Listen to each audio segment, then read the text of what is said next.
Most people have got a few plastic stacker chairs at their place. You know, those plastic ones that's got the little splits in the seat. What you probably don't know about these chairs is that when you sit on them, those splits open up, because that's happening underneath your bum and you don't see. And when you stand up, they close up again. But they can be a bit tricky, those chairs. And I've written this poem about a person who got into a bit of strife with a plastic stacker chair.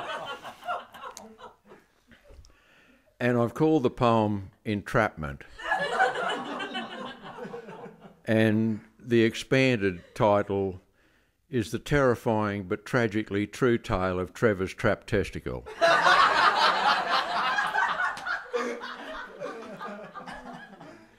Trevor's on a mission to consumer affairs, trying to get a total ban on plastic stacker chairs. He reckons that they're dangerous, a serious threat to life, because it was through a plastic chair that he got into strife. It was at the Tamworth Festival, a concert in the park. Trev and Ken were there with gear to last them until dark. An esky full of coldies. Trev was without a care.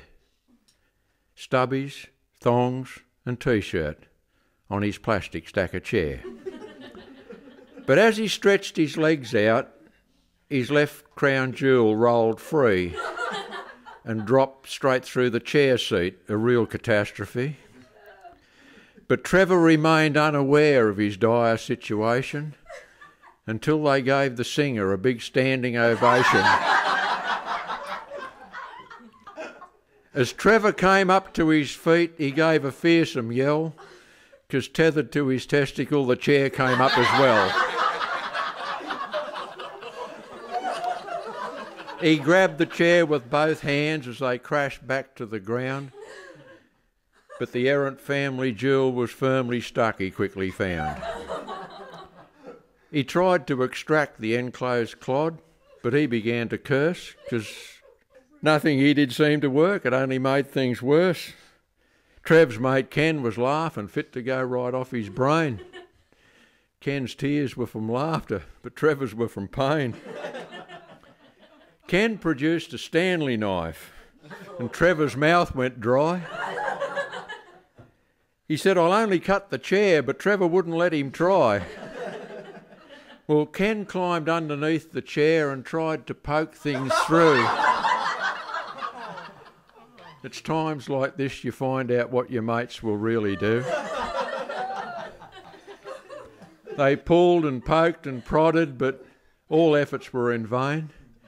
Trevor's nut was red and raw and giving heaps of pain.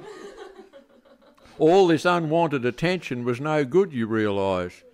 Trevor's tortured testicle swelled up to twice its size.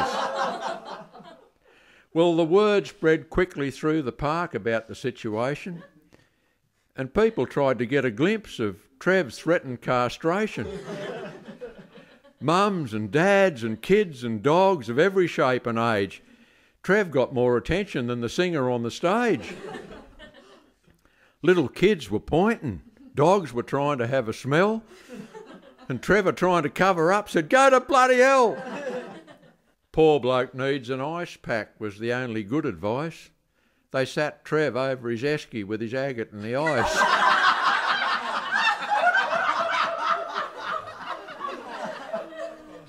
Someone called an ambulance and they drove through the crowd. Trev was drinking Bundy rum and swearing very loud. Well, when they both stopped laughing, they carted Trev away to the hospital, where he became the highlight of the day. But Trevor's near recovered, with both crown jewels in place. Don't offer him a plastic chair if you value your face.